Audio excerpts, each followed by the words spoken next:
उसकी अभी नई नई शादी हुई थी और शायद हालातों को बेहतर करने के लिए उसने देश छोड़कर पराए देश जाकर कमाना बेहतर समझा। मगर वह शायद नहीं जानता था कि उसका यह फैसला न केवल एक खौफनाक घटना को जन्म देगा बल्कि रिश्तों को ऐसा बदनुमा दाग देगा जिसका मिटना हमेशा के लिए नामुमकिन हो जाए। कहा जाता है कि पत्नी को तन्हा छोड़कर यह सऊदी कमाने चला गया, मगर अब तन्हा पत्नी अपने रिश्ते के भांजे के करीब आ गई। कहा जाता है कि इसके पड़ोस का रहने वाला मेहरबान इसकी पत्नी के संपर्क में आया। इन दोनों के बीच अब अवैध संबंध भी स्थापित हो गए। फिर क्या था, पति सऊदी के अंदर कमा रहा था और पत्नी पड़ोसी के साथ रंगरेलियां मना रही थी। लेकिन फिर कुछ दिन बाद इस कहानी में एक ऐसा खौफनाक मोड़ आया जिसने न केवल सभी को हैरत में डाल दिया बल्कि इस खुलासे के बाद लोग दूर दूर तक सुनकर हैरान रह गए। नमस्कार, आदाब दोस्तों, मैं आपका साजिद सैफी हूं और आप हमारी खास पेशकश बेपर्दा देख रहे हैं। और बेपर्दा में आज बात बिजनौर की उस सच्ची घटना की जिसमें हवस में अंधी हुई एक महिला ने ऐसा कारनामा कर डाला कि उस कारनामे के बारे में जिसने भी सुना उसे एक बार में उस पर यकीन तक ना हुआ।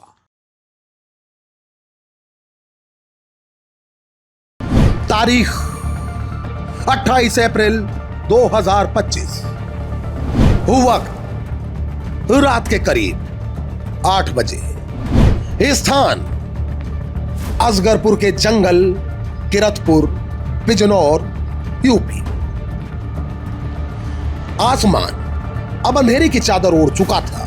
खेतों में काम कर रहे किसान भी अब अपने घरों के जानिब रुख कर चुके थे, मगर 3 दोस्त थे जिन्हें देखकर उस वक्त चश्मदीदों को लगा होगा कि ये लोग दुनिया के तमाम झंझटों से दूर यहां एकांत में बैठे जाम पर जाम छलका रहे हैं।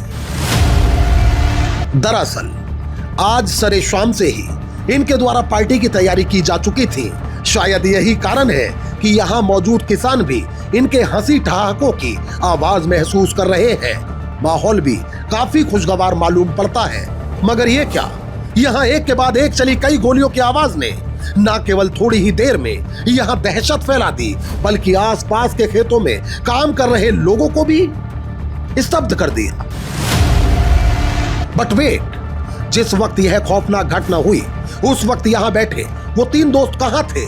खैर, ये राज जल्द खुलेगा, मगर फिलवक्त यहाँ मौजूद किसानों द्वारा इस घटना के मुताल्लिक किरतपुर पुलिस को आगाह किया गया। पुलिस की टीम मौके पर पहुंची तो पाया कि यहाँ एक युवक का लहूलुहान शव पड़ा था। शव को देखकर प्रतीत होता है जैसे गोली मारकर पहले उसकी हत्या की गई और फिर पहचान मिटाने के लिए उसके शव को ईंट से कुचल दिया गया।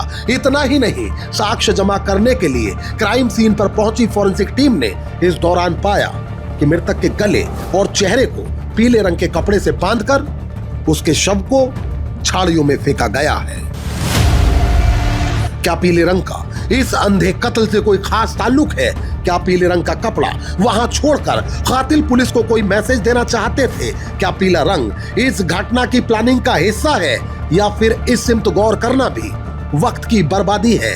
ये बात जल्द मंजरे आम पर आएगी, लेकिन उससे कबल जान लीजिए, चूंकि जिस वक्त बेखौफ बदमाशों ने इस घटना को अंजाम दिया उस वक्त भी आसपास के खेतों में कई किसान मौजूद थे। लिहाजा यहां से पुलिस को ऐसी कई महत्वपूर्ण जानकारियां मिली जिनके दम पर न केवल पुलिस अगले कुछ ही घंटों में मृतक की शिनाख्त करने में कामयाब रही बल्कि पुलिस अब उन 3 दोस्तों के बारे में भी जानकारी जुटा चुकी थी जो बाइक पर सवार होकर यहां पार्टी करने आए थे।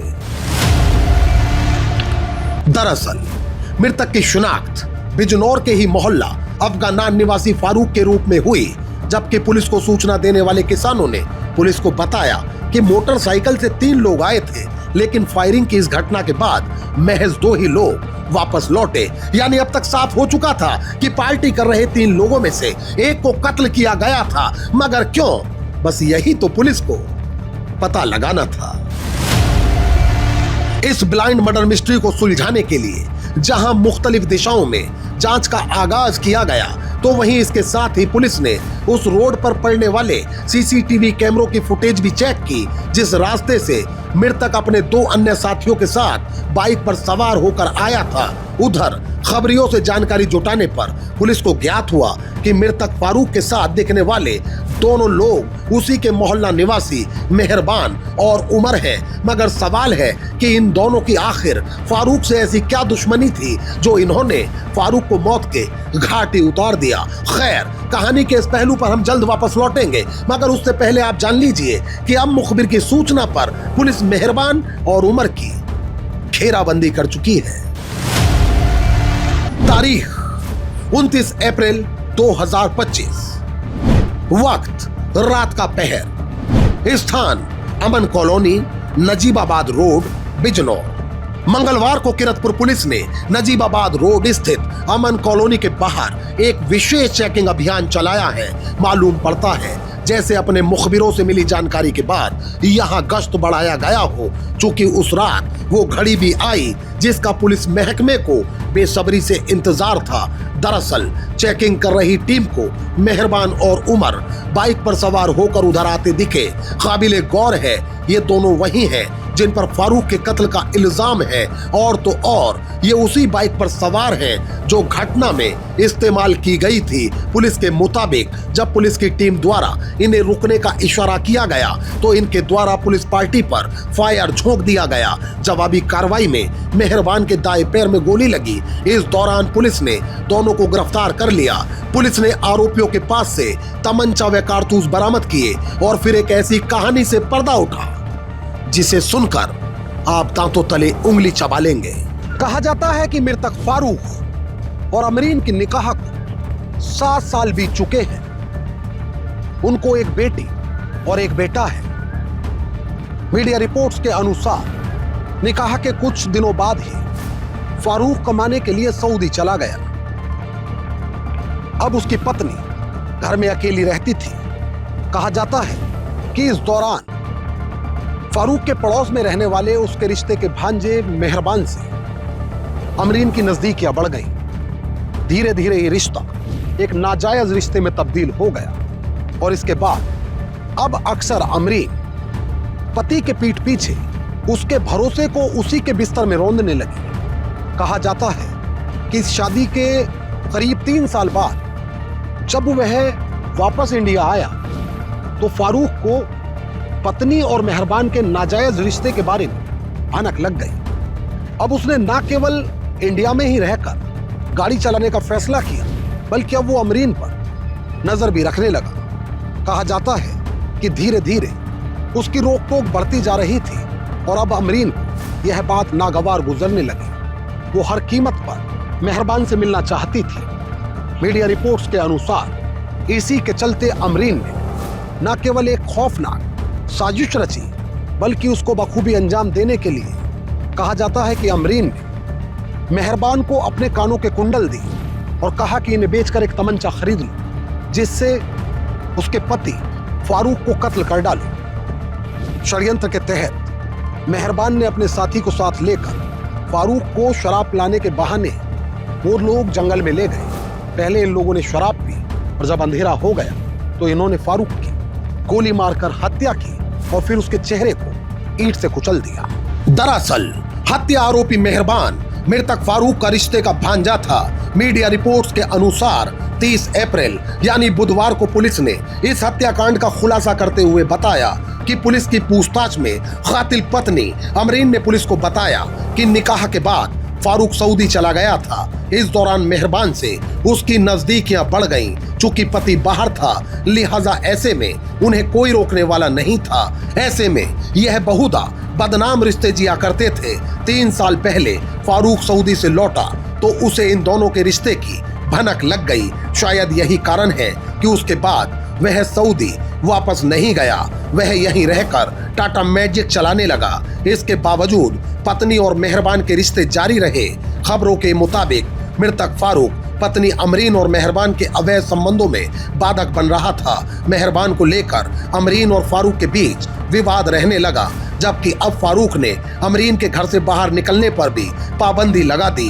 अमरीन मेहरबान से मिलने के लिए फड़फड़ा रही थी, इसलिए उसने फारूक को हमेशा के लिए रास्ते से हटाने की ठान ली। इसके लिए उसके द्वारा मेहरबान के साथ मिलकर फारूक के कत्ल की साजिश रची गई। कत्ल के लिए हथियार चाहिए था, जिसके लिए मेहरबान के पास पैसा नहीं था, लिहाजा अमरीन ने अपने कानों के कुंडल मेहरबान को दिए और कहा इन्हें बेचकर तमंचा खरीद लो। इसके बाद तारीख और वक्त मुकर्रर किए गए और फिर मेहरबान और उमर शराब के बहाने से फारूक को अपने साथ जंगल ले गए और फिर अंधेरा होने पर दोनों ने मिलकर उसकी हत्या कर दी। इसमें इससे भी हैरान करने वाली बात यह कि घर बैठी अमरीन बेचैनी से पति की हत्या की सूचना मिलने का इंतजार कर रही थी। शातिरों ने बहुत ही होशियारी से इस वारदात को अंजाम दिया, मगर पुलिस ने इन्हें गिरफ्तार कर इनके चेहरों को बेपर्दा कर दिया। दोस्तों, आज की यह सच्ची घटना यूपी के बिजनौर से है। इस घटना को लेकर आपकी क्या राय है वह आप हमें कमेंट करके जरूर बताएं। और यदि आप हमारी स्टोरी पसंद करते हैं तो हमें सपोर्ट करने के लिए हमारे चैनल को तुरंत सब्सक्राइब करके बेल आइकॉन दबा दीजिए और हमारे इस वीडियो के लिंक को अपने दोस्तों में भी शेयर कर दीजिए। यदि ये स्टोरी आप फेसबुक या इंस्टाग्राम पर देख रहे हैं तो इस वीडियो को शेयर करना ना भूलें। मोहित भाटी के साथ अमजद राना, क्राइम स्टोरीज अड्डा। तो दोस्तों, फिल वक्त मुझे दीजिए इजाजत, लेकिन यदि आप क्राइम स्टोरीज अड्डा पर बेपर्दा के और भी एपिसोड्स देखना चाहते हैं तो हमारे चैनल को तुरंत सब्सक्राइब कर लीजिए, बेल आइकॉन दबा दीजिए। इस रिपोर्ट को लेकर आपकी क्या राय है वह भी आप हमें कमेंट करके ज़रूर बताएं। और यदि आप चाहते हैं कि हमारे चैनल पर क्राइम की कहानियों का सिलसिला आगे भी मुसलसल बादस्तूर जारी रहे तो हमें सपोर्ट करिए, हमारे वीडियोस को ज़्यादा से ज़्यादा लाइक और शेयर करिए। एक और नई कहानी के साथ हमारी आपसे फिर होगी मुलाकात और क्राइम स्टोरीज अड्डा पर फिर एक नया चेहरा होगा बेपर्दा। तब तक के लिए आदाब, नमस्कार, जय हिंद।